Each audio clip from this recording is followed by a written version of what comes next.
Okay. In continuations, like treatment. So, how we can treat the carbon monoxide poisoning? So, first thing is we have to remove the subject from the affected area. That means the region where it is contaminated with the high levels of this carbon monoxide. From that particular region, we have to remove the subject. Then we have to identify the signs and symptoms. That means what kind of signs and symptoms the subject is showing. Then based upon that, if the patient is has associated or suffering with severe hypoxia condition, then you have to provide a immediate artificial respiration in order to overcome from the precipitation of the signs and symptoms, and also to minimize the untoward effects to the major organs. So that you have to see. Apart from that, you need to check for the levels of carboxyhemoglobin in the blood samples. So based upon that only you can decide how fast the patient is going to be recovered from the condition or from the signs and symptoms associated with the carbon monoxide poisoning. So these are the ways by which we can treat the carbon monoxide poisoning. So this is about the carbon monoxide poisoning. So treatment always goes with the first remove the subject from the area of exposure. That means from the affected region. After removing the patient from the affected region, check for the signs and symptoms. So then administer the artificial respiration to the patient so that you can prevent the patient from precipitation of the other major signs and symptoms. So then you have to check for the levels of carboxyhemoglobins in the blood samples. So then you have to check for the vital signs and symptoms, especially the respiratory rate. All these things you need to continuously monitor so that uh, you can make the patient to recover from the condition at a very faster level. And since in case of chronic poisoning, the signs and symptoms will be directly associated with the brain, because in chronic carbon monoxide poisoning, there will be a hypoxia to the brain cells. So in that particular case, if you have come across any signs and symptoms associated with the CNS, that is altered state of consciousness, vertigo, headache, in that particular case, in order to prevent, in order to prevent damage to the neurons, in order to prevent the damage to the neurons, you're going to administer hyperbaric oxygen therapy. Hyperbaric oxygen therapy. So this is how you can go for the treatment in case of carbon monoxide poisoning. So next will be smoking. So what is mean by smoking? So basically, as we know that smoking is nothing but the tobacco smoking. So one of the important chemical which is going to be produced during the smoking is nicotine. This nicotine, it is going to act as a, depending upon the amount or depending upon the dose, this nicotine has both CNS stimulant effect as well as CNS depressant. Especially when we discuss in future under ganglionic stimulant, ganglionic blocker, you can compare the uh, actions of this nicotine or pharmacological actions of this nicotine. And tobacco smoking, as we know that it is one of the most prevalent and preventable cause of the disease as well as death. So on the package itself, it will be mentioned. Smoking is injurious to health. It causes cancer. But still, people who are addicted to that, people who have the habit of smoking, they are not divide of uh, they are not ready to quit with the smoking. So the smoking will cause us wide variety of ill effects on the living organs. So before getting into what are the adverse effects which are going to be produced, what is the dose and duration? Generally, 2 packs of cigarette daily, 2 packs of cigarette daily at the age of 30 years.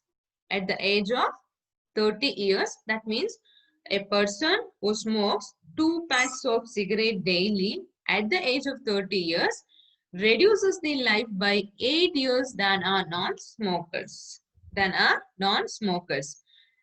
So this is the dose and duration. So if you can, that means a person who is a chain smoker, the person who is a chain smoker, if he smokes 2 packs of a cigarette daily till is 30 years, then the life expectancy or the life will be reduces by 8 years than compared to a non-smokers. But in the smoking also 2 types are will be there. One is active smoking, another one is passive smoking. So what is the difference between active smoking and passive smoking?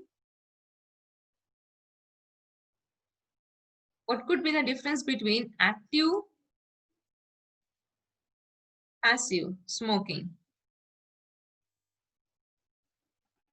Can anybody? Active means regularly smoking, and passive will be sometimes per week one or per month, Okay, like that. okay. Tell me one more thing. In this group, how many smokers are there? Irrespective of active nor passive. Active. For your kind information, even I am a smoker. How many are there here?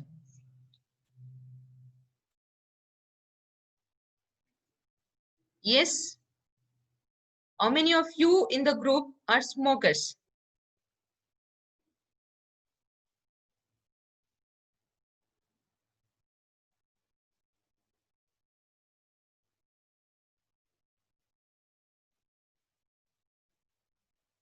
Anybody? Chaitali? No, ma'am.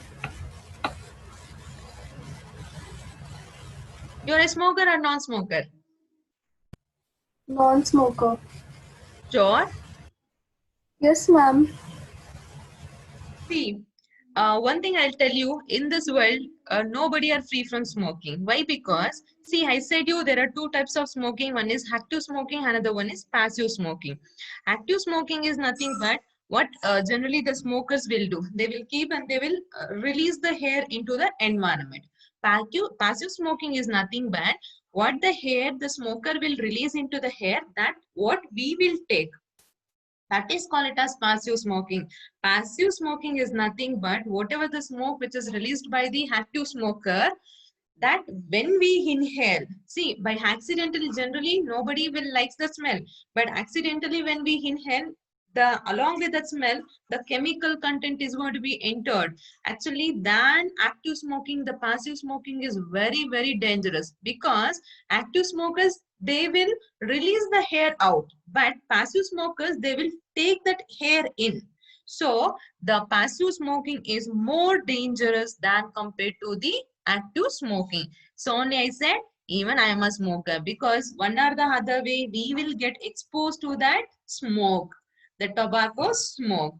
So hence we people are under a very high risk than the people who are active smokers. So basically, if you look at the adverse effect, now Chaitali, will you agree whether you are a smoker or not? Yes, ma'am. Passive smoker. Yeah, most of us all are passive smokers, and we people are under a very high risk than compared to active smokers. So what are the untoward effects, or what are the adverse effects are going to be produced by this smoking? One is it will produces the carcinogenesis, that is a known ADR, known ADR, and we have come across under chemical carcinogenesis how exactly the tobacco smoking will causes the cancer. Apart from that, even this tobacco will act as a tumor promoters. Apart from that, it is going to cause whatever the smoke, generally whenever we inhale, especially the passive smokers, whenever that smoke enters into our respiratory system, it causes some kind of irritation. So the third important ADR is it causes irritation of the gastric mucosa. Next will be, it reduces the oxygen transportation. It reduces the oxygen transportation. How exactly means, when we discuss asthma and COPD, there we will emphasize how exactly the smoking will reduces the oxygen carrying ability. So apart from these area, the other areas are, it is going to cause us, or it will increases the risk of coronary artery diseases, that we will call it as CAD. Coronary artery diseases are going to be increased in case of smokers.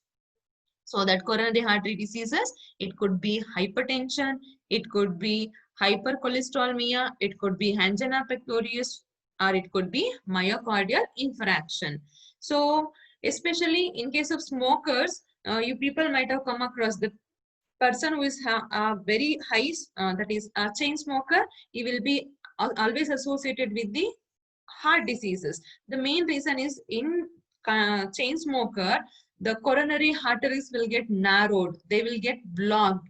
So because of that, the oxygen carrying capacity to the heart will reduces, and that is responsible for the precipitation of various CAD diseases like angina pectoris, myocardial ischemia, myocardial infarction, congestive cardiac failure, cardiac arrhythmia. So apart from this, even it causes hypertension, diabetes mellitus. So other than this, the tobacco smoking causes other adverse effects like lung cancers. So other than lung cancer, it will cause us precipitation of asthma, pneumonia, COPD, etc.